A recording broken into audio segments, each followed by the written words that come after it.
Yep. We in here. Yes, sir. We in here, man.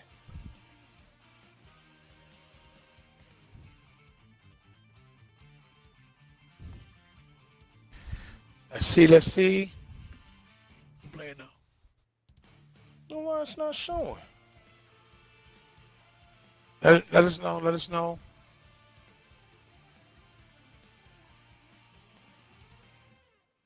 Hey, we got somebody. Let us know if you can see us.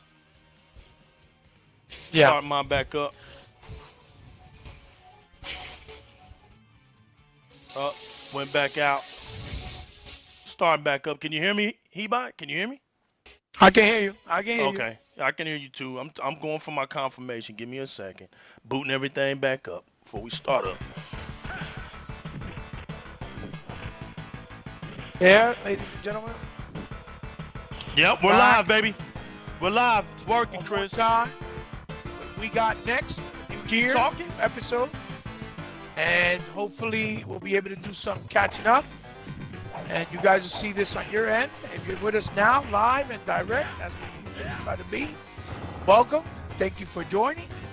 And if you come in later, then thank you for joining us then and for taking the time to checking us out.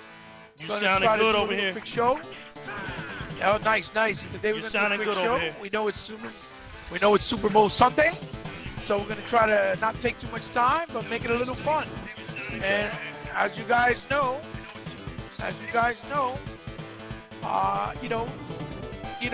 title of the screen that you'll see up there is going to be "The Importance of Game Covers Back in the Day versus Game Media of Today Hurting Games."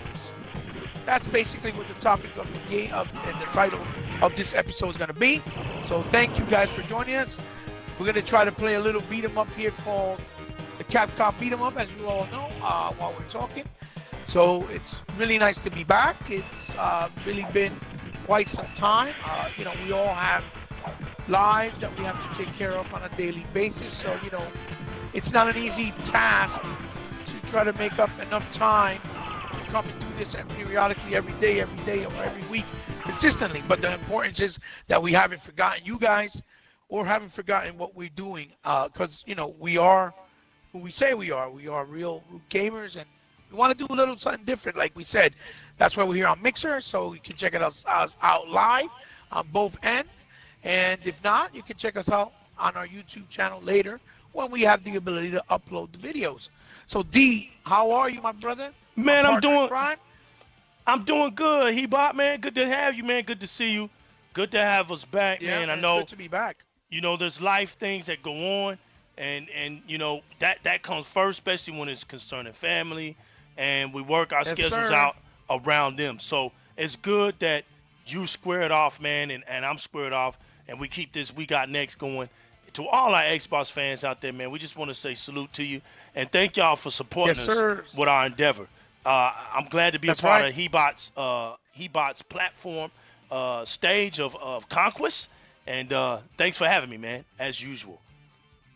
No, the honor's always mine. And I told you I was trying to be serious about this and not waste your time or anybody else's who actually, commits to us, because this is something that they will commit and come check us out periodically, So it would be nice to make sure that when we come in here and do this, that, that we have some type of communication or consistency at least with our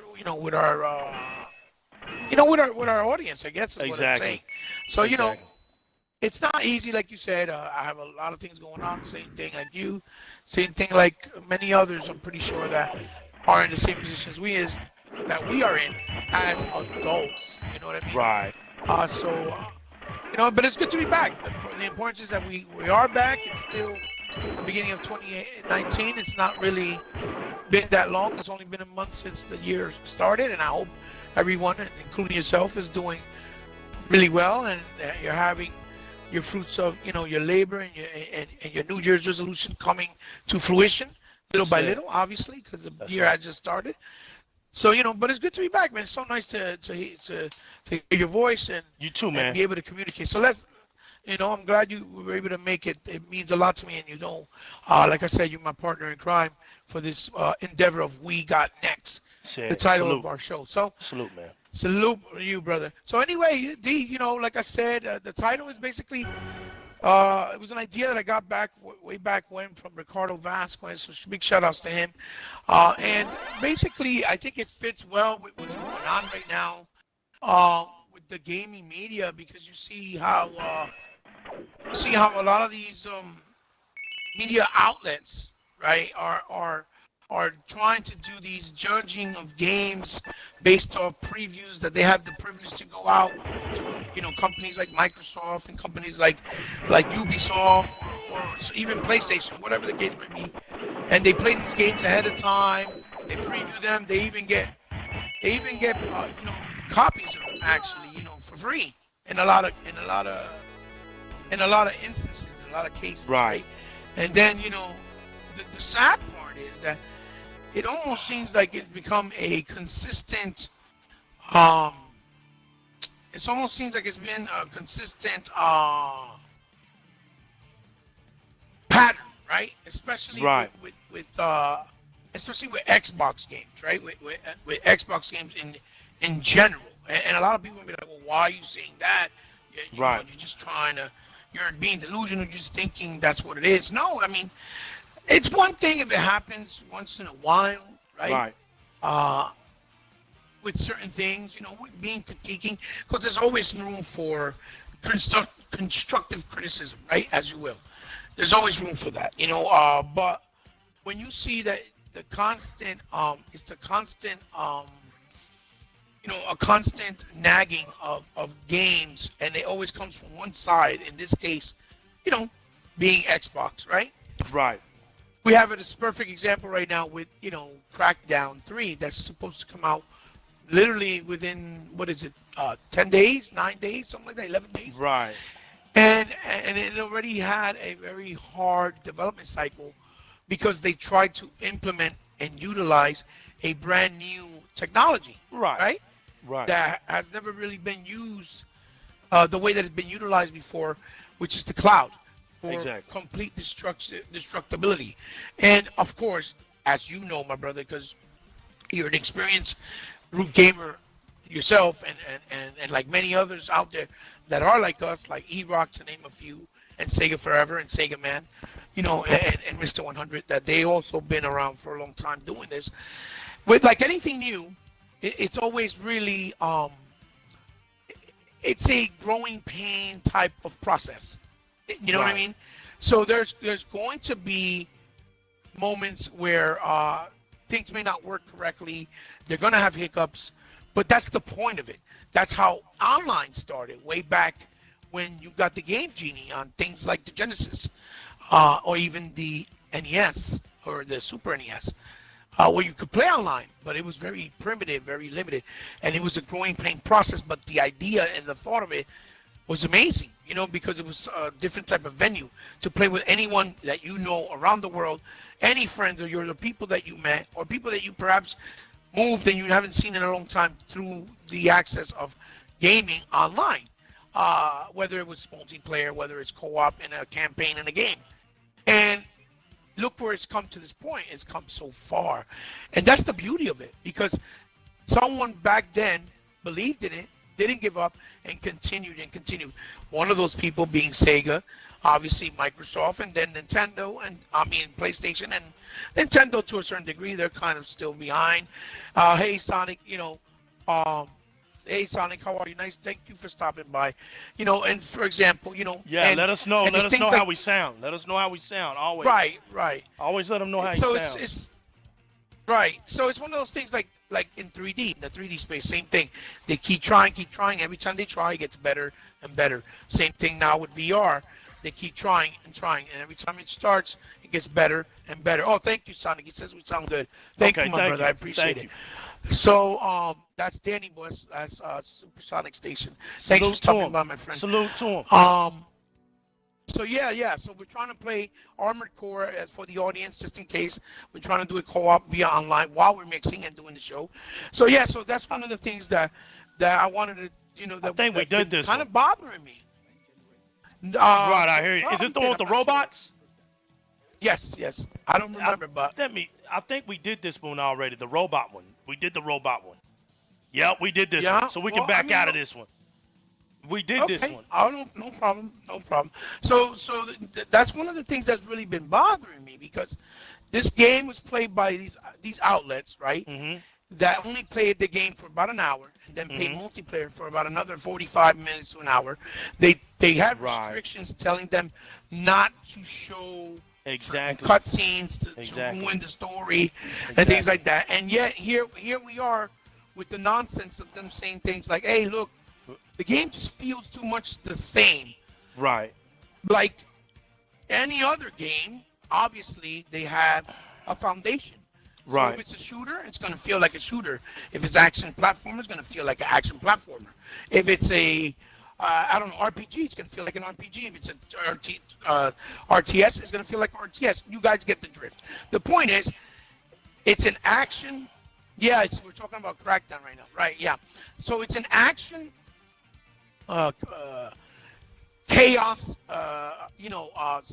game that you can play either online, right, in a multiplayer mode that they just included, or co-op, 2 players, in the story. And basically is 2 or 3 big maps, or 4 or 3, I think, with different districts. Each district is being controlled by some type of drug cartels, and you have to try to eliminate each cartel district for district. And you have the ability to get powers, like you basically got like a RoboCop, but with superhuman powers with these suits, and you keep getting more abilities, more weapons that you keep updating, and that you keep on getting. Oh, thank you for that, Supersonic. God bless you, man. Then it keeps growing and growing, and you get more abilities, and then you get even cars that transform and get these special abilities. Whether you you can be able to go up on walls, go upside down. Beautiful, beautiful idea. So it's very different in nature, right? It's not like just your typical action game. And I know that it's been a lot of controversy because it's been, they promised this, they promised that. It's been set back numerous amounts of times. But again, when a game gets pushed back, most of the time, 95% of the time, it's for good, not for bad, right? Or for worse, right? It's for better.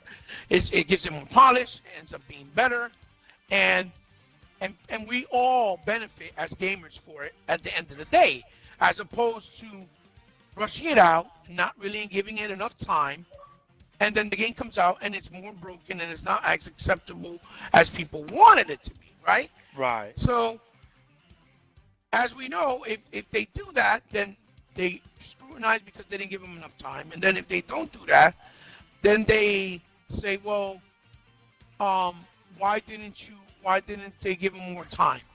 So it's almost like a no-win situation. You know what I mean? Right. I'm trying to get into it right now, D. Give me a sec. All right, that's fine. You can hit me. You can send me one. It doesn't matter. Yeah, no, I'm doing it right now. So, it's sad that we as gamers, especially gamers like us, that it's our responsibility to show these younger gamers not to really generalize the game just based off people's opinions. Yes, we could use it as a metric to kind of guide us whether the game should be good or not, or we should be cautious or not, because we pay a lot of money for these games. I absolutely understand that. Right. But to be honest, even when a game for somebody is bad, right? Like somebody like Supersonic Station that's joining us. Oh my God. He likes Kingdom. He likes. I picked the same damn game you did. It's okay. He likes Kingdom Hearts, right? But a lot of people may not like Kingdom Hearts. You see what I'm saying? Right. That still doesn't negate or neglect Supersonic Station and all the Kingdom Hearts fans' enjoyment of the game. That's not going to mean the game is bad, because obviously it has an audience. So that's why I said it's not good to just point fingers. Even us, that we're not real media. We're actual media, but we're media as fans, right? Right. We're doing it from the heart. That we can give you an opinion about a game and tell you the ins and outs and what we think works and what we think doesn't, what we think is good, what we think is not. But we have no right to tell the viewers, don't buy it, it sucks. You see what I'm saying? Right. What I tell the viewers is, go play it for yourself. And the good thing is that it's on Game Pass. and you judge it for yourself. And if you think you like it, and you'd be surprised, you might. Right. And if you don't, then it's all fair play. At least you didn't pay a lot of money to get it. You got to try it, and you could always go back to it if you wish, because you know what to expect. Instead of telling, oh, it sucks. And this is what's hurting a lot of games, especially on Microsoft's side this generation. You know what I'm saying? Right. And yes, absolutely, Sonic Station, you're absolutely right. It is about taste. That's why I say I don't like to generalize. So, illegal. I know that was a mouthful. Oh, you good, man. You a good. lot. But that's basically what is in my mind, and that's why I want to compare it when we go back to how we used to judge games back in the day. That the only real judgment we had was looking at the game covers. And with the game covers, based on that artwork and the pictures in the back and the description, we had to make those decisions of buying a $60 game, a $40 game, a $50 game, without having the ability of returning it. You see what I'm saying? We had to take it bullet, so to speak. And it was a risk we took. But as real gamers, we didn't mind because we were gamers. We tried and hoped for the best based on the gameplay we saw, pictures, the cover art, because the cover art made a big splash on some games, right? People, you know, and also the descriptions of that was written in the back. So, D, what do you think? How do you feel about my thoughts about this asinine way of doing things right now? I mean, I think of it as, you know, it's okay to demonstrate a game. And I have an example, a perfect example on how to demonstrate a game, especially for Xbox. I mean, shout outs to the YouTuber Game Riot. He put out a video of Crackdown 3, right. An early stage of it, and it was an actual walkthrough, 30-minute walkthrough. He didn't have the barriers and the situation to where he was stuck on one segment of the game to make it seem like, you're not gonna get nothing out of that. You know, if you're stuck on one segment of the game, you can't demonstrate the glory of it, but just sitting there and having restrictions. No, so I pulled his, man, and I thought about his because it demonstrated more of a real scenario, a real case to where you can actually look at the game, analyze the game, and he's talking and he's telling you, you know, the things that he likes about it and how he feels and you know, comparing it to his experience, you know, being a Crackdown fan. Because honestly, man, would you not want to hear from the fan of this series than from somebody who's never played the game, you know, never beat the game at least? I'm not really going to listen to you. You know, I want to listen to the fan because the fans are going to have the details, perspective. They remember the good times. They can tell you what was in the game, what's not in the game, you know, what they liked and what they missed about the game. Your opinion and your thought holds more merit. Yeah, it holds more merit because when you have experience to it, right. So when you're criticizing a game that you've played before, you know, it's better. You know, you tend to take their word for it, you know, and I don't have to review the game because just like you said, I'm not showing the game to review it. I'm showing the game to show you my experience. Because you don't want to spoil it. Not just that, but the fact that I'm showing you the game so that the game can speak for itself. A gamer knows if he's looking at a game and he's listening to me or just looking at the game in general, if he wants to pay for it or play it. Just looking at it. It doesn't take that much to determine that. So yeah, I agree on the fact that, you know, when we were coming up, you know, we didn't have to you know, sit and wait and listen to all these early reviewers and their opinions on and make a decision on whether we're going to buy the game or not. We went in there, we played it, and you know what? The game lived or died off of our say-so because we went to school talking about it. Our communities, we would talk about it. Right. You know, we was outside. We were the kids of the outside era. We wasn't the kids of the inside era. So we mingled. We talked. We discussed things. You know, we went to our little clubs and stuff, and we talked about these games. And if the game sucked in our opinion, the opinions of that decision rang bells. And most likely, people are going to agree. And if you got a whole school thinking that game sucks, it resonates to the next school, and it just keeps going till it's all across the country that game sucks. And that's how we did it, man. You know, you made it off the merit of voice. in community, not just off of an article outlet or YouTube station. You know, Right. play the game. Here's my thing. I'm always going to tell people this. When a game comes out, you're looking at it, and it doesn't have the same template. See, there's differences to this stuff. It doesn't have the same template. It's not something that you can compare it to. It's new. It's unique. Crackdown's always been a unique gaming experience. So get the game for the game to come out on Game Pass.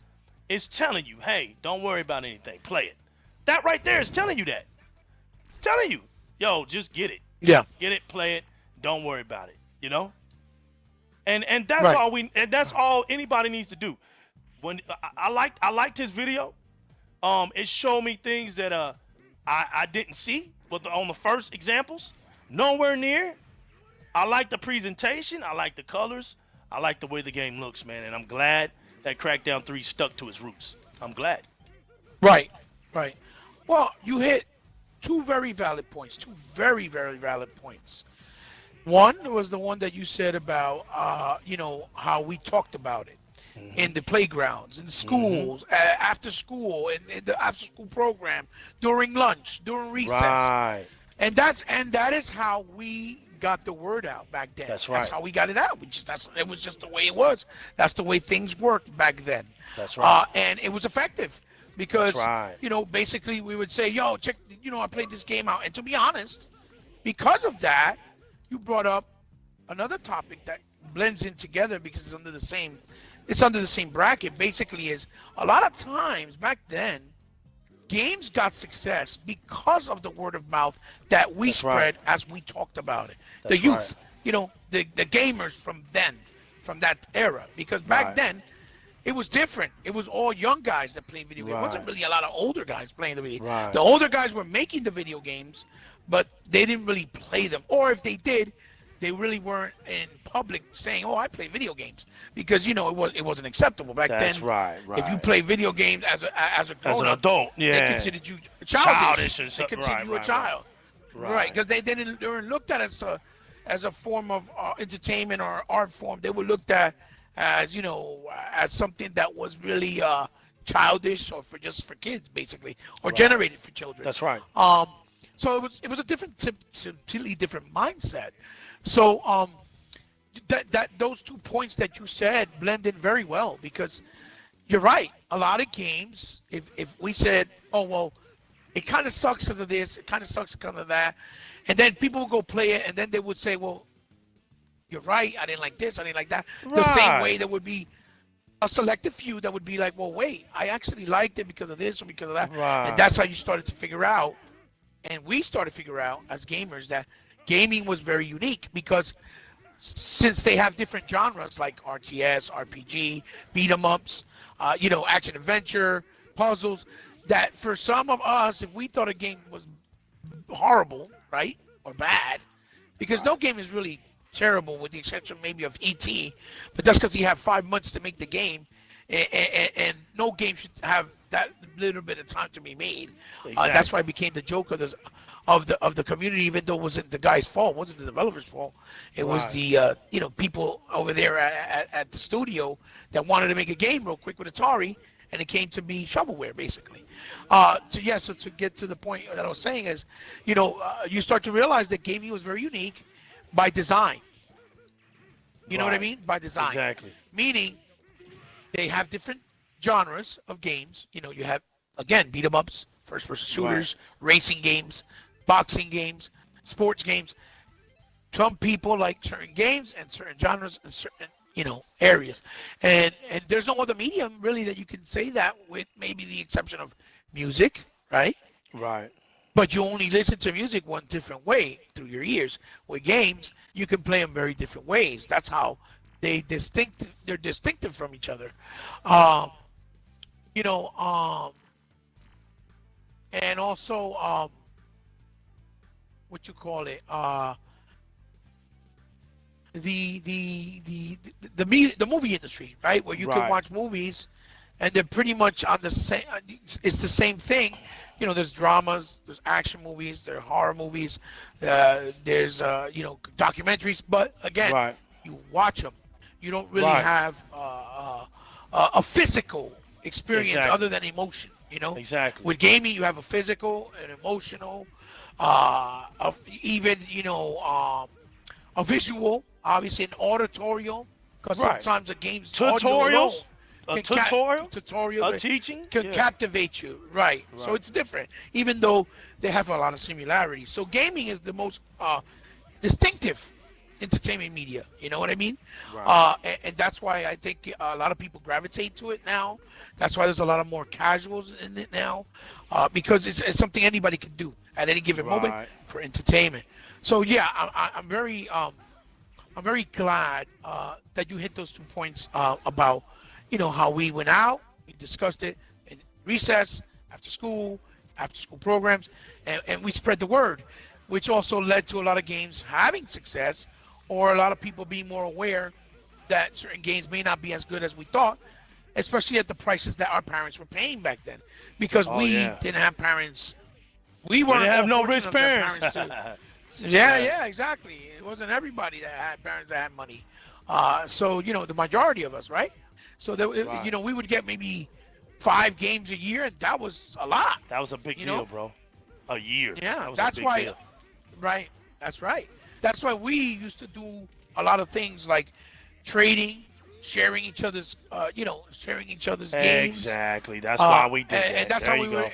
You Yeah, talking the truth and that's how now. we would That's end up. the whole point. Yeah, Yeah, yeah. that was the whole point. And that's how we would end That's up right. playing the different consoles, the different games. You Right. share my console, I share Right. your console. That's Right. how it Right. was. That's That's right. that's how we looked out for each other. And in Right. the arcades, well, Talk to obviously we him. went with our Talk money, to him. with our parents, Right. with our Talk parents to giving him. us money, and we would play the games together, That's it. and socialize. Because as we all know, the arcades was the first social outlet for video games. That's right. There's no ifs, ands, or buts about it. So That was D, it. the What's top, up, bro? what I want to say to you is this. So what do you feel, or what did you think, or like the most about how we used to identify games back then? Not based off the books Right. or the magazines, but based off the simplistic things like, Right. the game covers, or like, the little synopsis, or even just the pictures in the backs of the games. How did that come up? How much did that play a factor in your gaming choices back then when you bought your games, as opposed to Oh the man. nonsense that goes on now? Oh man. I mean, it was everything. I mean, a lot of times, I rated my games because I was more into what was at the arcade, what I could bring home. So a lot of my decisions were being made off of the console that could bring me the arcade experience. That was the reason why I had the Right. Sega to begin with, because I was like, yo, if Right. they can bring me the arcade feel, then I'm good. That's what I was looking for. So it was like it was more of looking at, you know, what was the differences, and if the arcade version had, for instance, a co-op, and that same Right. type of game came out on a different console and it didn't have co-op, I judged it by that.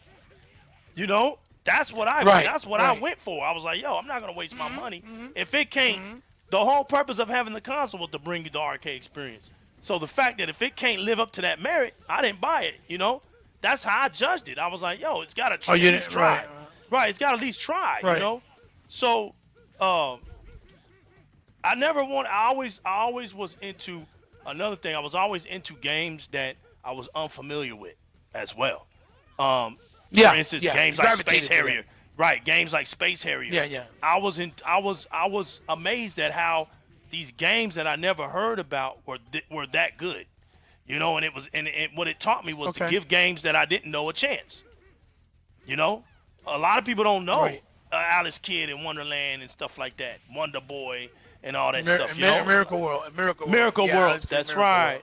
Yeah, That's I know right. exactly what you're talking about. A Right. lot of kids didn't know about Or games like Lock Cortec, Right. Quartet.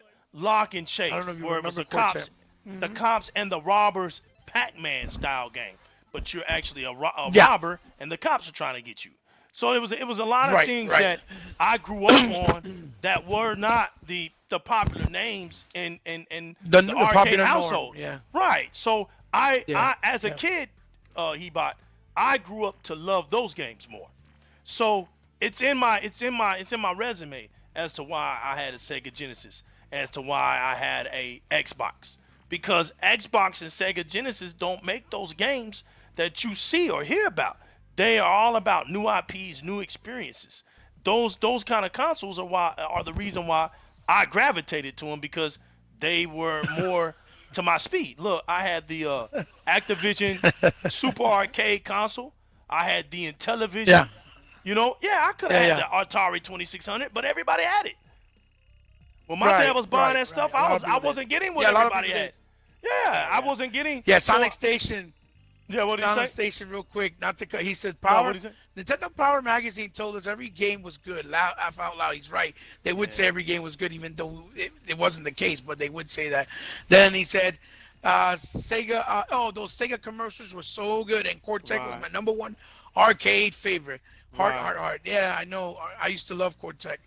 I used to love it a lot. You know, he made a. Thanks for those comments. That's right. You know, he made a good point about Nintendo Power. And you know what though? Yeah. And to his point, that's to his point. Nintendo was about okay. For one, what a lot of people don't give Nintendo credit for. Okay, Nintendo is the reason why popularity of consoles existed in North America, right? Right. The very fact that they were the leaders in that, and they brought the console aspect home to us, and it resonated. They saved gaming. Saved gaming. Yeah, it resonated in millions, right? That's a fact. That they, when you're looking at being a leader of something, right? And this goes to Sonic, you know, I'm talking to Sonic. You know, when you think about Nintendo being a leader of a console for a little bit, you know, and it was up to them. They, you know, they had their magazine coming out. It only makes sense to build up your community, right? It only makes sense because he's not lying. He's not lying. It only makes sense to tell your community, yo, this is a good game. This is a good game. Because what you want to do, plus I think, you want to build your community up. Plus I think they were trying to be positive about most games. Every game was different too, you know, at the time. And check out the backlash that was still going on for console gaming. There was still a lot of backlash. There was still a lot of companies that were using gaming as a propaganda. Panasonic, for one. We know Panasonic wasn't in there. It wasn't in it for the gaming. They were in it to move those CDs. Trying to make some money. To make that money. So Nintendo was trying Philips CDI too. Exactly. He bought. Exactly. That was another one. So Nintendo at that point, they were just trying to keep things positive for us and give us a magazine when nobody else had one. You know, Nintendo Power, Game Genie, all those things, man. You know, Game Genie was the universal, the neutral aspect of it all, where you could use it for Nintendo and you could use it for Sega.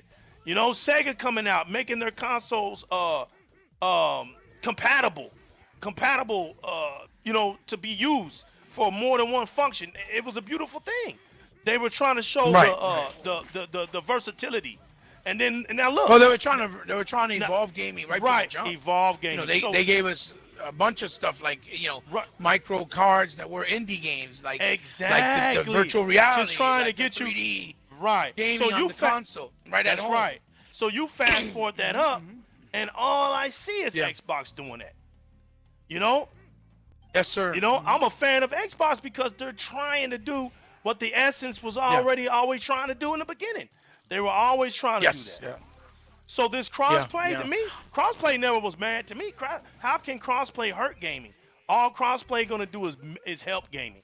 It's to make gaming, because it's not about gaming as an individual aspect. It's about gaming in the community.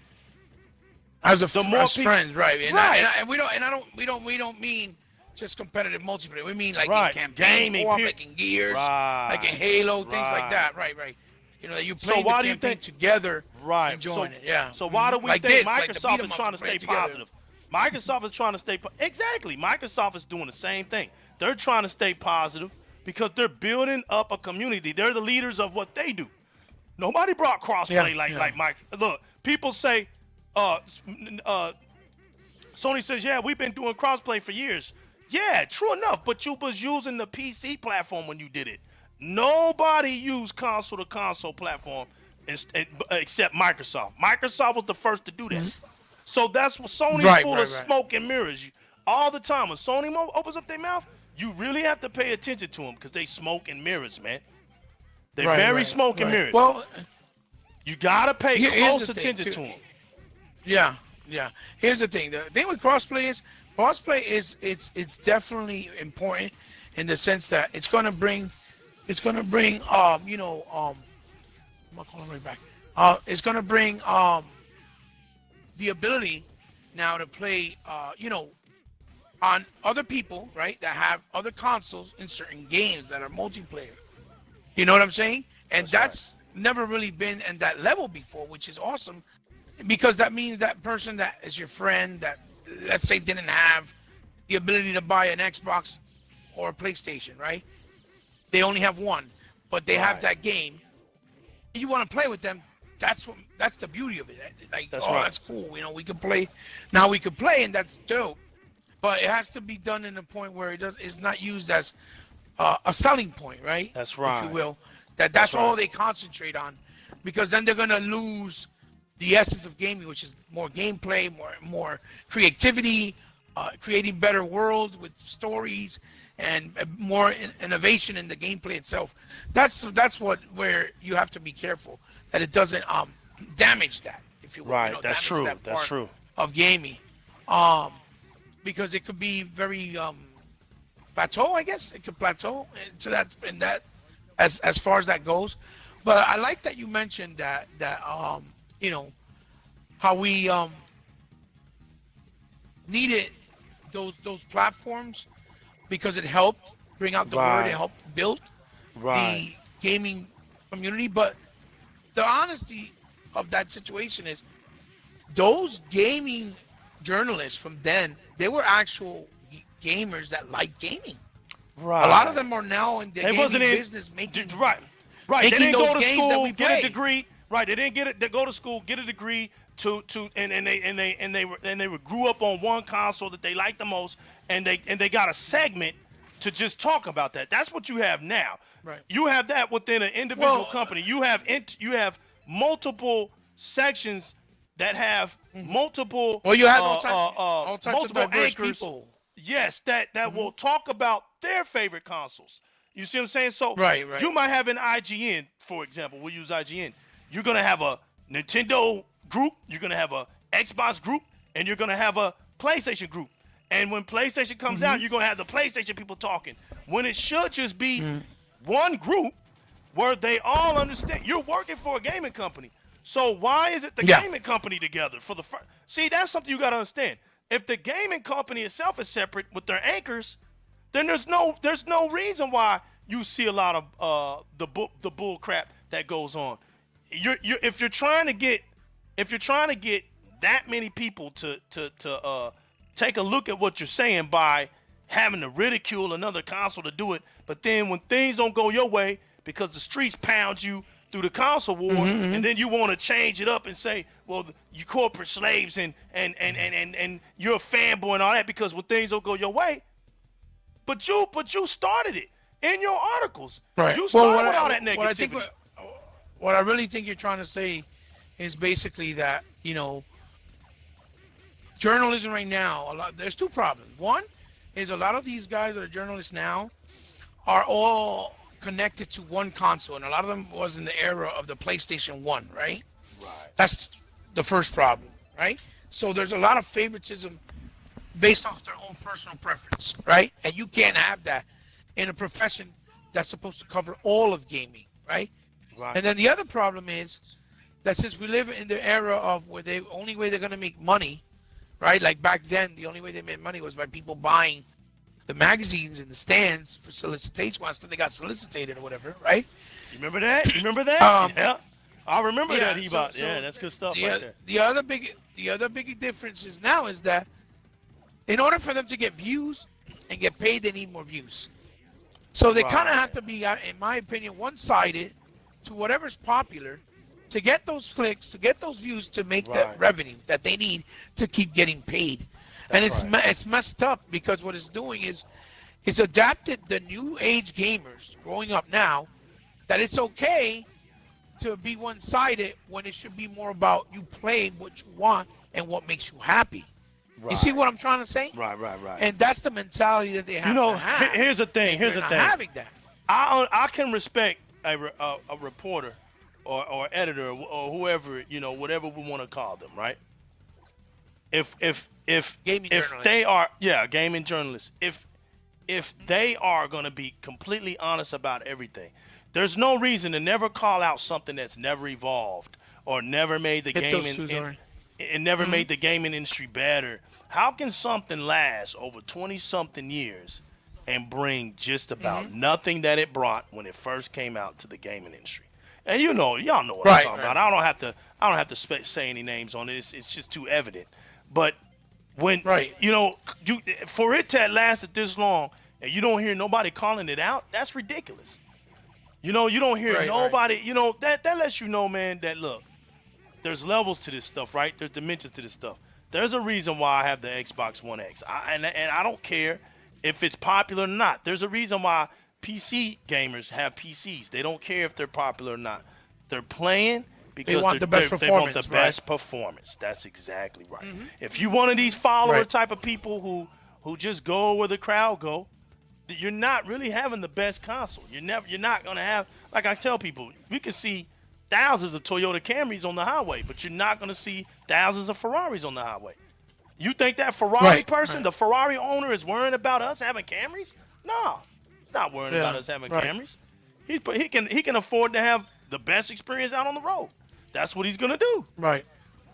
And he has every right to. Why? Exactly. Because, he could afford it. That's right. If he could afford it, that's his choice. If he wants to or not. That's When we had our Sega Genesis and things, right? We wasn't mad at those cats that had the Neo Geos. Think about it. Yeah, exactly. You see what I'm saying? Exactly. They had the same type of games, but they had the better.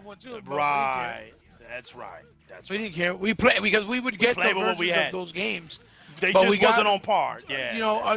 They weren't the same level, but the essence of the games were there. We just enjoyed them for what we could afford. Exactly. The point was that we were happy that we were able to play it in our homes. The convenience of our homes. Right. In the convenience of our time. Right. Not having to pop quarters all the time. And granted, it wasn't the same experience as the arcades or as the Neo Geo console itself. Right. Which was basically an arcade. They were the best. That's exactly right. Exactly right. But we experienced the essence of the games, at least to some degree, and we didn't feel like we were missing out. That's right. Thank you, Sonic. Oh, thanks, Sonic. He's saying that our audio is a little bit, coming in and out. It might be the stream or the buffers at the time at the moment. It's all right. Yeah, just keep us in check, Sonic. We appreciate you. Yeah, for real.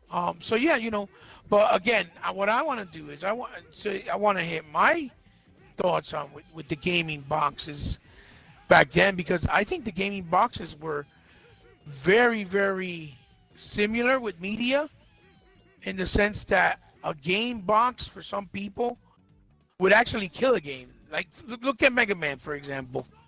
If you judge Mega Man based off the game box, you'd have never played the game or even try it yourself. Get those monies. That's so you can buy your moves. That way you can buy your moves. Because then you would be like, this game looks corny, because they had like, thank you, Sonic, he says it's better now. Because you would look at the Mega Man box and it looked like a grown old man in this ridiculous looking suit. And it's like, what the hell is this? But when you play the game, you realize it's a little kid, and it's a platformer, and it was one of the hardest and most challenging platformers of all time.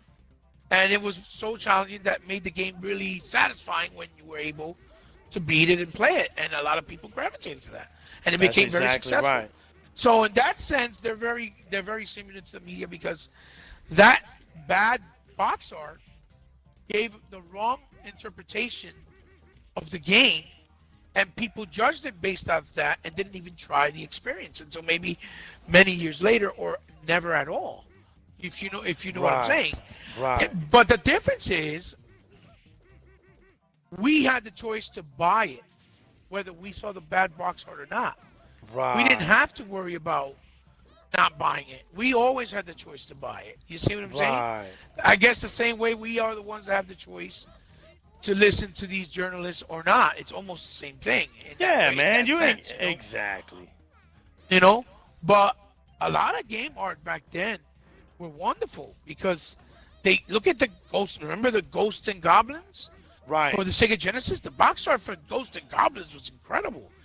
Plus, it gave those artists, those people that were artists, an opportunity to make some serious money based on how many games sold. Well, You know what I mean? think about the one of the magazines that many people disagree with, but look at one of the things that they hold on to this day. Look at Game Informer with the artwork. You can actually draw something and send it to them on the magazine and see if you still win. You win prizes. You win art of the month. Things like that made a difference in gaming. That's the gaming culture right there. You know? Yeah. A lot of people. Those sort of things matter. Still going on to this Yeah. day. Still And going the on. good thing is we have such a social aspect of gaming now that the word gets out, and people get recognized and even get opportunities. If the people like it, they can get a job or offered a job down the line or down the road. You never know. Which is beautiful. We didn't have that. We didn't have that. And the games and the box arts of the games, they pretty much told the story. Like Ricardo Vasquez so elegantly said it one time to me. They basically told you the story of what the game was and what you were going to experience. If you really looked at it, detail for detail, every little crook and cranny on that box art gave you an idea. Yes, Sonic. Wonder Boy Monsterland had beautiful artwork. So does Phantasy Star. You're absolutely right. That's right. He's on it. He's Exactly right. I remember Staden used to have really beautiful box art. Miracle Warriors for the Sega Master System. That had a lot of beautiful art, box art. We can sit here and talk about box art all day. That's why I loved the ability of having physical box games back then that were plastic or cardboard. That's what I kind of hated in Nintendo. Though. They always your vocals staticking up a little bit. Just want to let you know. Oh yeah. You might have to repeat yourself. Okay. You might have to repeat yourself real quick. Yeah. Okay. No. That's why I said that I love the idea of owning physical games with the box. Right. Because those boxes were like collectible pizzas or collectible items because they look so good. Yeah, exactly. And you enjoyed them. You just enjoyed them. And, as opposed to Nintendo, though, I really didn't like that Nintendo always used boxes that were cardboard. Yeah, that would break up and tear up. Yeah. Oh, they love cardboard, man. Look at them today. Yeah, they still do that, even though they use plastic. But the thing is, I think they did it more because it was more safer, I guess, or healthier for the environment. I think that's why they did that. Right. But nonetheless, I used to hate it because some of their box art on their games will tear up, gorgeous. Yeah. And you couldn't preserve them unless you because when you're little, you don't know the value of what you have, so you don't know how to take care of them nearly as well as you do as when you're older, an adult.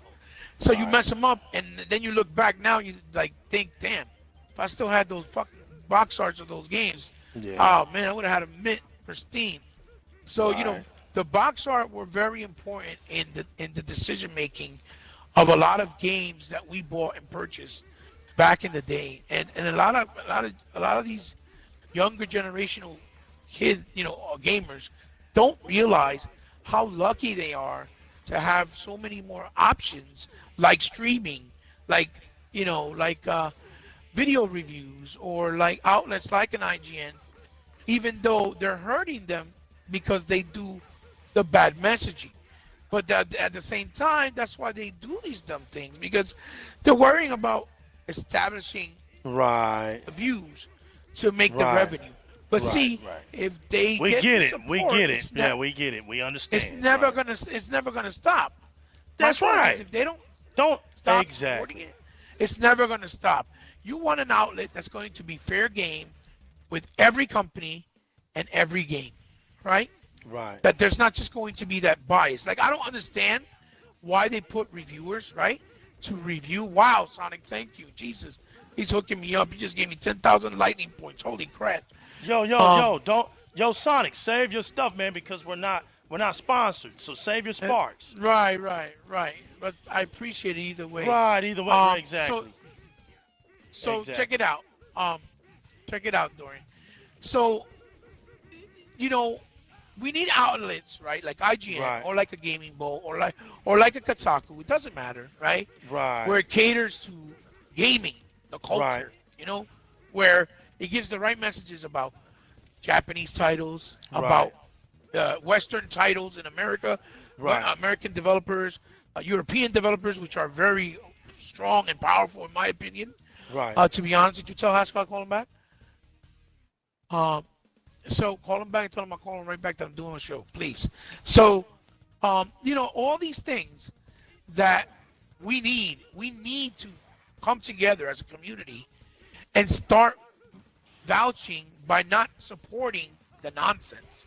When they do nonsense like that, don't support it, or at least call them out. Like, listen, Right. every game And it doesn't that matter. that's a Right. genre is going to have some type of feel that feels the same. You know what I mean? Like every Yeah. game that's from a shooter's going to feel like a shooter. No, A don't beat 'em talk up's to gonna us. feel like a beat 'em Don't up. talk to you us know? like we're not gamers.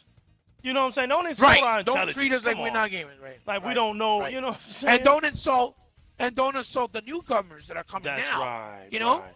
that Try are to play trying them to with that embrace with it. that nonsense. And that exactly. right, that are trying Exactly. to embrace it and learn about it, and what they're getting is the wrong messaging. That's right. Because you're telling them, oh, this game sucks, and this game for them could be a diamond in the rough. You see what I'm saying? That's right. Like the upcoming Crackdown. The upcoming Right. Crackdown for them could be something amazing, and Right. because they're listening to these media, Well, watch this. Watch because this. that's what They may be what comic their book outlet fans, is. and that game is just right up their alley because man, it looks just like a comic book to them. So they don't really care what you say. right. You see, Right, you right. never know. That's Another the good beautifulness about gamers. You know, we're not just Right. one dimensional. That's the beauty about gaming. A lot of gamers Right. are into comic books and into movies because why? It's kind of similar. But you know, the It's good just part thing of the about culture. Yeah, Right. part of the culture. when you can control gaming lets you that control bounty. your character. I missed it. But Yeah, gaming yeah. gaming lets Well, you control the it. world. You control what Right, you do. what you Yeah. do. Even how long you play it and how Exactly. long you don't play it. Everything's controlled by Exactly. you. Right. what I That's mean? the difference between gaming and watching a movie and comic books. That's the difference. Right. Yeah. Yeah. The We're from outcome, that the same ending sometimes. Right. You know? We're from that same kind of humble world. You know, we just it's all Yeah. relative, so to speak. That's what I'm saying. It's all relative. Because if it wasn't, we would have Right. hint Spider-Man games and you know Avenger games Yeah. coming out. Hulk. Come on, we come from the same avenues. Well, why do you think media now is trying to be much more prevalent in gaming? Why do you think Right. the Marvels want more Marvel games? Or more people want to Exactly. do games based off their studio, like Warner Brothers. We Right. got Mad Max games and all this other stuff. Why? Right. Because it's big business, but at the same time, it's entertainment based off their properties as well. So Exactly. you're catering to all types of people and all types of, audiences. And that's again the only platform that you can really do that is with gaming. And That's true. why it's so unique and so special, and why we shouldn't let it get tainted by Right. the ignorance Over of nonsense, someone just saying, nonsense. "Well, this is bad." Doesn't matter Even what- with what VR, platform. I'll give you. Right. I'll No give matter you what platform. an If it's example. nonsense, call it out. I'll give you an example. Like with VR. I personally don't like VR because it doesn't appeal to me. But Right. But there's if people I that could like play a it. VR game, exactly. If I play a VR game, right, that I think, and because I want it to be more where you have more control of the games as opposed to games feeling more like an experience, where you do just little parts that you can do it in VR, more like games that you could actually play the entire game utilizing the technology really in depth, which would be more appealing and engrossing to more audiences as opposed to just certain people. You know what I mean? Or even, for example, like let's say how we started the lobby here before we went on Mixer, before we did the show, we started talking about things, and me and you saw each other's avatar in VR in real time, talking with the mouth moving, with the gestures, Right. before we even start playing. Something like That's that, right. like really groundbreaking. That Right. would make VR, I think, really stand out. And obviously, figure out a way to have glasses that are not so intrusive and that make you feel isolated, in my opinion. But there's people out there, like I think even Sonic Station himself is a big VR fan. He's a big proponent of VR. He loves it. And I can't hate him for it because he enjoys it. It is what Right. it is. That's what, again, makes gaming unique. So those are the type of examples that people like me and Dorian and others that push the narrative and the messaging of talking about games in a good way instead of hating it, especially it's like too Dorian easy to said do earlier. that. It's too easy to do that Oh when yeah, you know absolutely, it's too easy. Absolutely. But it makes you look stupid at the same Right, time, right, Dorian. right. It makes right, you look non-educated and dumb, right, and you right, don't want that, you know? right. Because we're not here to make fun of each other. We're here to talk about something we love because we share the same likeness of that hobby. You see what I'm Right. saying? That's what gaming's all about. So again, honey, let me get the water, please. So again, like I'm saying, you know, when Dorian was saying earlier, you can't just say a game is bad and you haven't even touched it or played it or looked at it. You just based it off. Off of Let's say, off of for a example, demo, like a demo. Ryan like McCaffrey said the game sucked. Let's just say, right? Example. Right. Ryan McCaffrey said the game sucked, so that's it. It sucks. Like, really? That's And you want people to take you serious? Right. That's You concrete. can't do that. 10 minutes of Yeah, play. it's Game suck. that's not concrete. Yeah, exactly. So you know, that's not gaming culture. That's not the way it is. It Right. just isn't. Right. It's never been that way. It's never been that way. You know, never been that way. Now, Could now you imagine, Dorian? If Right. we always listened to people and didn't play games ourselves, how much That's we it. would have missed out? Could you imagine? Exactly. Exactly. You know, Crimson Dragon. I'll take that as my Perfect. true Good experience. example. Go ahead. I'll never Go forget. ahead. I had that Xbox. I had my Xbox One when it came out, and you know, and this is a true story. Hebot knows this is a true story. I didn't even play Crimson Dragon until I met Hebot because I was in no interest of it. Why? Because I was still in that mindset to where if nobody speaks about it, it probably ain't worth playing. Until I met Hebot, Right. and he was like, "Hey man, if you play Crimson Dragon, we was talking about some games." And I was like, "Nah, man." He was like, "You know it's on your Xbox. It's for free. You download it and everything." So one day I downloaded it. I played it. And man, that game was good. Come to find out, it's one of the first games that Microsoft put on the Azure cloud. On the Azure, Yeah. I'm sorry. It's on the still Azure to this cloud. day. That's right. Yeah. To this day, it still uses cloud. It's got Every a time fan you go base in that it, your wants dragon's still doing stuff. That's right. Has a fan base that's begging for a part 2. So this thing is really Yeah. they're begging for a part 2 when I read up on it and stuff. And you know, that was a part of my mindset. It was an old mindset to where, you know, if people didn't talk about a game, you didn't touch it and stuff like that. I was in that mindset. I came out of that. You know, But because that's a I was normal like, thing, D. That happens. right. That's normal. It's not like that's not no- a lot of that people was the do way that. it was. Right. That's the way it was. And a lot of people still don't like that. But I grew out of that. Yeah. You see? And like normally when I talk about the other platforms and I talk about the games that they put out, it's not about just saying, hey, they suck and I never played them. It's about exposing the fact that they hasn't brought anything new. People go losing their minds. Evolve gaming. And And new when innovation, and people say they have. Right. When they lie, I know when they exactly start what you mean. lying, exactly you do. When they lie, that's when that gaming knowledge comes out. That's when that experience of being a gamer comes out. And we prove to you that no, that's just the same old template. And that usually gets people mad. Well, you know, if you don't know that, it's not about getting you mad. It's about smarting you up. Right. You know, don't claim to Right. be something supposed to be so epic when it's really not so epic. And then we come to find out Because but the that thing is games that like that's the problem. Uncharted, games like Uncharted, Yeah. bit off of Gears of War. We were telling you these Right. things back then, but you know The people think developer that just came out and said and that just they were and just influenced stamped by it. Yeah. Right, just stamps it. We're not people that, you know, me and people like Hebot and many others in these Xbox streets. We don't just talk Right. off the top of our heads. We don't do that. We're not here to lead No. anybody astray. Look, I don't care if you don't like Xbox. I don't care if you're neutral. Right. Just make sense. You know, stop. You know, Yeah, when you put yeah. up an article Have or something. respect for the culture. Right. Have No. respect for the culture. Right. If I sit there and show don't you just something, say something because somebody said so and not your own exactly.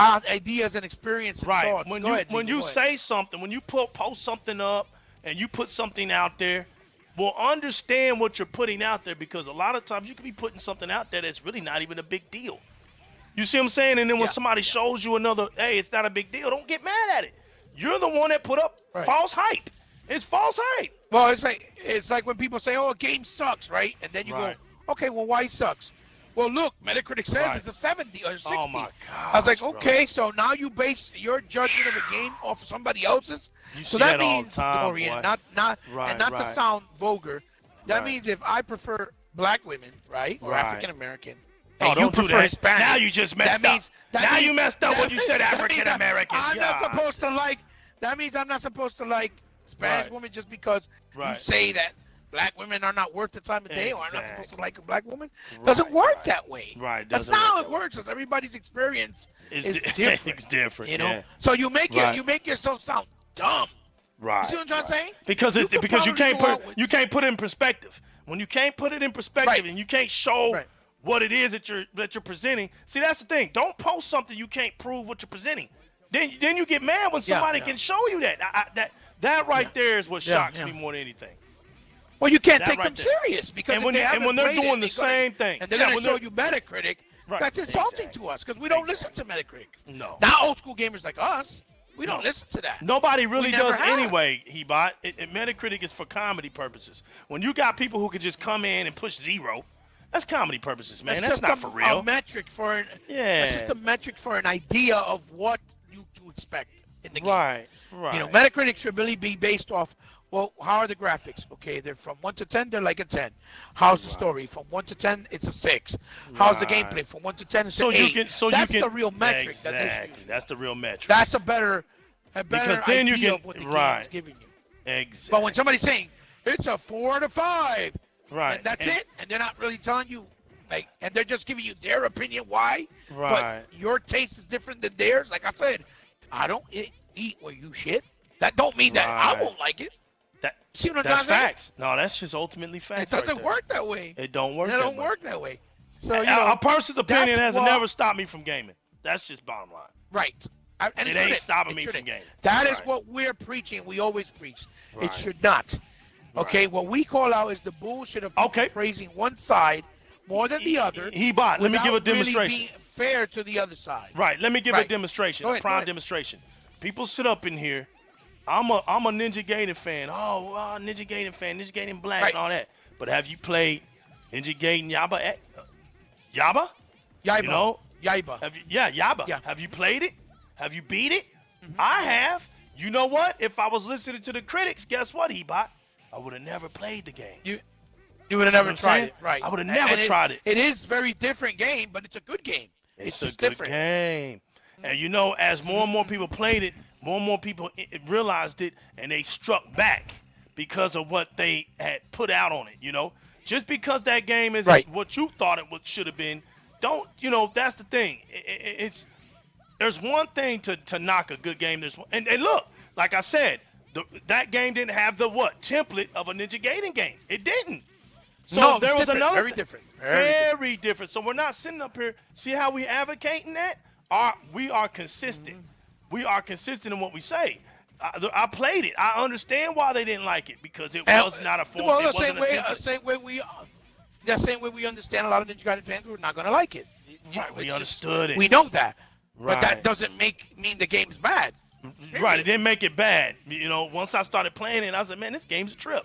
I started liking it, and it had an epic ending to it. Trying to fight Hayabusa, man. It's like, shoot, that was raw. You never got a chance to fight him. The bad guy trying to challenge. Trying to beat him. What you're doing. Right. Yeah.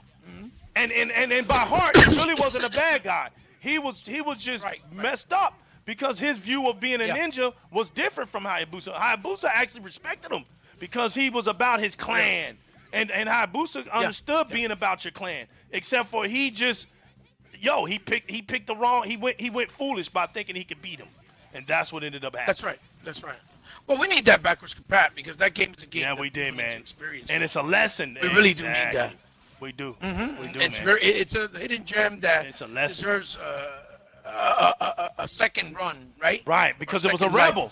It was daring. It was a rebel game. It dared to do something different, and it did. Right. And people didn't embrace it. Right, until they found out for themselves. Right, so they found out for themselves. Well, it's almost like now, that happened with Alan Wake. That happens with a lot of games. Exactly. It's almost like now that if the game is not movie-centric heavy, like a lot of PlayStation games, a lot of cutscenes, or a lot of talking, or a lot of cinematics. Oh, it's no good. It's garbage. It's not quality. Like, well, are you serious? Like, you don't want to watch a movie. That's You not want to watch a soap opera, bro. Dude, I could play and Uncharted and enjoy it for what it is, right? Right. But I can also play Sea of Thieves and enjoy it for what it is. Right. Because they're different types of games. Right. And that's the root of real gamers. That's Right. how it's supposed to be. The same way, I won't play an RTS because I really don't like them. Yeah, I you find just them boring. right. It's not your. That yeah. doesn't mean they don't work for other people. Though. Some people Right. like thinking and taking their time to strategize. They enjoy Right. that. You know Right, what I mean? because I'm But just like you I on won't that. say it's garbage. Yeah. Right. I don't like. What is it? Me War personally. Witchcraft? War Like Witchcraft? war. Am I saying that right? Yeah. Those type- World of Warcraft. Yeah, World of Warcraft. I don't like that type of game, but there's millions of Right. people who play it. The Halos. We'll go straight to Xbox. The Halo Wars. I don't really like Halo those type Wars, of yeah, Halo games. Wars. I don't really Yeah, like those yeah. type of games, but there's millions of people who And play it's a shame them. because Age of and Empires. it's a shame because they have a lot of story that connect to the other Halo stories. Exactly. And you kind of have to play them. Yeah, when you want to figure it out is some what it stuff. is. Yeah. Yeah, when you want to. So there it you is go. what it is. I beat Halo Assault. I played a little bit of Halo because what he about to saying is true.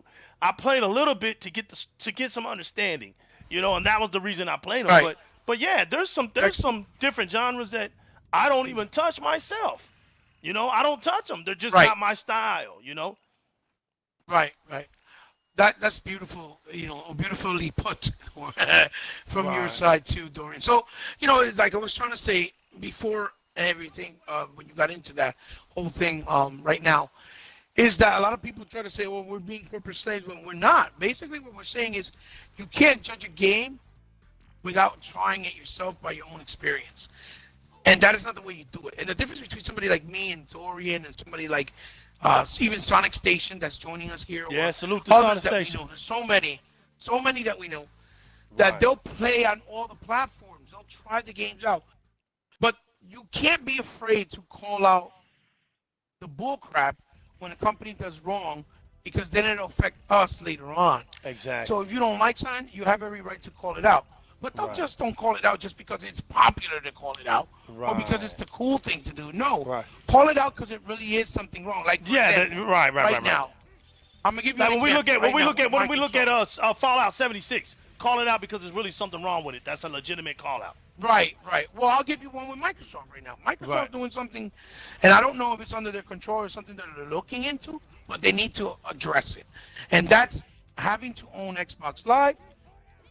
Even though it counts with free-to-play games, because you don't need a PlayStation now to play free-to-plays on PlayStation. Right. Now, Right. I don't know if it's by design, because remember the Xbox Live has been designed a certain way from the very beginning. I don't know if it's that, but I Right. do know that if they have a way to do it where they can change it, where you can play Fortnite and play free-to-plays without needing Xbox Live online, Right. I think it's the right thing to do to the audiences Right. that play those games. You know what I'm saying? Right, but you and they also need got to to understand. really- You also got to understand though.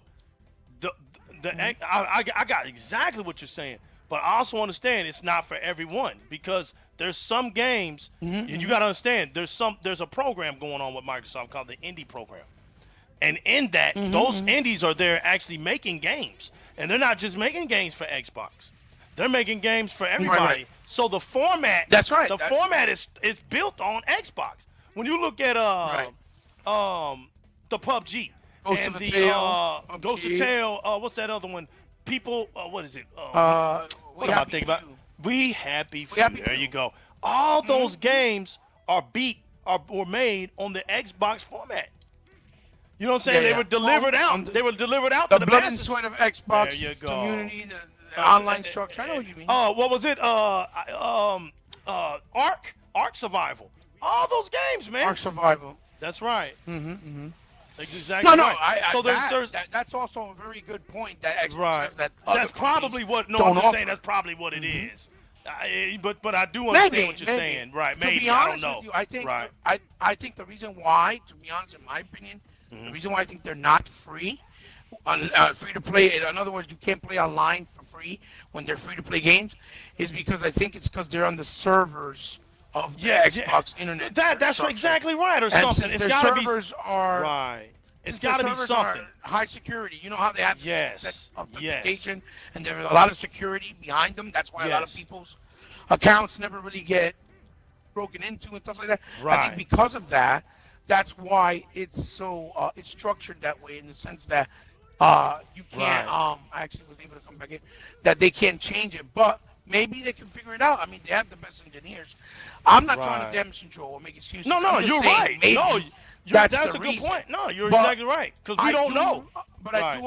I do understand why people are mad about it and think Mhm. it's not right, and I get it, and they're absolutely right. They're not wrong. But I'm not Mhm. gonna sit here and say, yeah, I know what it is. Fuck Yeah, Microsoft. because I That's don't. it. I Yeah. can't do that. We're just throwing Because up that assumptions, makes y'all. me look like Right. I'm being immature myself. Right. We're just See what throwing I'm up saying? assumptions. As We don't opposed know. to being Right.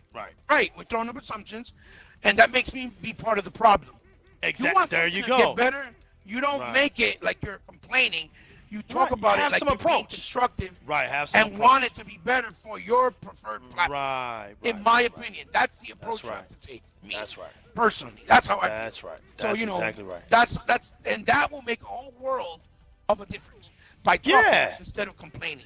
You know what Yeah, I mean? there's a difference Letting your between. voice be heard. There you go, Hebot. There you go, Hebot. Mhm. Same thing with Anthem, man. Anthem was a demo. You got people Right. out here talking about, Yeah, yo, yeah. it's gonna flop. How you look, man? The demand is too Yeah, high yeah. for it to flop. It didn't flop. It didn't flop on its And you on its don't demo. want it, and you don't And want it to flop either. As Exactly. gamers, you don't want it to flop. You Right. don't want it to flop. You want it to do well. So what do? Listen, guys, we're really enjoying the game, and we know We're it's seeing some going to be things. something special. Right. But we need you guys to address this because it's going to hurt it, and we don't Right. want it to get ruined. Right. That's what a real gamer says to a developer right. and a company. You Right. talk with sense. You don't act right. childish. You don't Right. act stupid. You Right. don't curse them out. You talk. Yeah, So, because they're with working, that being people. said, They're not intentionally trying to That's make right, a bad that's game. right. Think about it. That's not even common That's sense. right. Oh, Nobody is. intentionally. Right. No developer This making how a they game keep to make feeding it their bad. families. Right. Mhm. I'm gonna It's I'm just gonna some make a developers- bad game so my family don't eat. Makes a lot of sense. Right. It's just some workers have more experience than others, so it's Right. easier to them to make a better game than others, especially if they're Right. newcomers. If you're Right. newcomers in the industry, of course it's going to be a lot harder for you to make a better game because you don't have the experience. And sometimes you Exactly, have bud. these first timers that blow your mind away. That you're Right. like, holy shit, where did Good these job. guys come from? You know Good what I job, mean? Hebot. Yep. It just happens. Yeah. He looks like the genie from Aladdin. Or I think you look like the throwback Plastic Man. That's why I stuck with Oh it. yeah, no, I'm talking about the villain. Oh yeah. Remember He sure when he did. changed from the dragon into a genie. Yeah, he he looked looks like like the Aladdin. Yeah, he does. Yeah, he does. but he looked like he was high and stuff. So Dorian, Yeah. look. With that being said, I think we can end the show here because I think we pretty much had good conversation, covered the bases. It's not much Definitely. we're talking about anyway.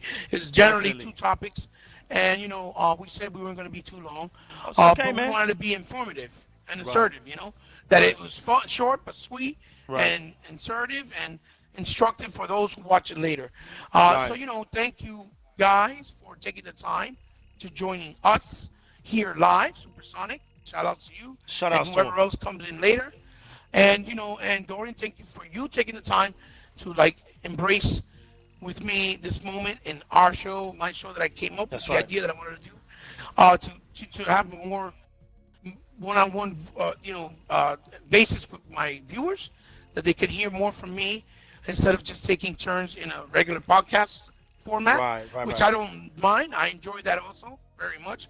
But I think this gives them more of what they want to see, maybe if they want to hear more It- from it gives- me right, it directly or you, right? Right. It puts you in a situation where they could look at you and see you from a situation that they never have been able to, other than when you're addressing Hopefully, things. yes, that's the You be goal. at work, you be in your car, and this gives Yeah. them a good perspective where you don't have to feel rushed. You're not in the Right. way of just making something and getting it out there. Sometimes you do your toys, you do your gaming toys. That's Sometimes what I you do your retro style. So people, it's good to see this side of you where you're known. This is more to your gamer tag. This is Hebot, the most powerful game in Right. the universe. When you got that name, you created the word Xboxians. You created that. That is you, man. Right, so right. for you to have that, Ex-body. that's true. For you to have that, Mm-hmm. it's only right for you to be in a situation where you have something where you interacting and your crowd can But see I you just wanted to for give what you are. my fans Yeah, I wanted to give my fans something a little bit more personal, and Exactly. You were the one who you gave me the Yeah, I suggestion, did. and I Of thought about course. it, and I think you had a point, and I think you're right, and hopefully it'll work out for my benefit as far as getting my word out there. Not because I want to grow and make money. If I could, fantastic, absolutely. Why wouldn't you want to make money doing something you love? Like I tell everyone, but that's not my focus. That's not what I want to do. I want to just spread the word and the knowledge and my thoughts of certain topics. And I'm doing it with someone that kind of pretty much we have a lot in common, just like I do with Sega Forever, just like I do with E-Rock. Many people. J-Long. But and J Long, right. So I think it's great. I think it's fun. I think it's just different. And plus, like you said, if they see me now, great. If they see me later on the YouTube channel, at least they have two chances to view it as opposed to missing it altogether. That's right. So guys, Dorian, salud, hermano. Thank you Salute, for man. estar aquí conmigo once again in el show. Always a pleasure. Love you very much, my brother. Gotcha, man. Always a lot of fun. And I hope you Always. had fun, obviously. Definitely. And hopefully we can do another show sometime next week. To try Definitely. to make it where it's a consistent weekly thing, even if it's on different days. Just that we bring the show every week to you guys, the audience.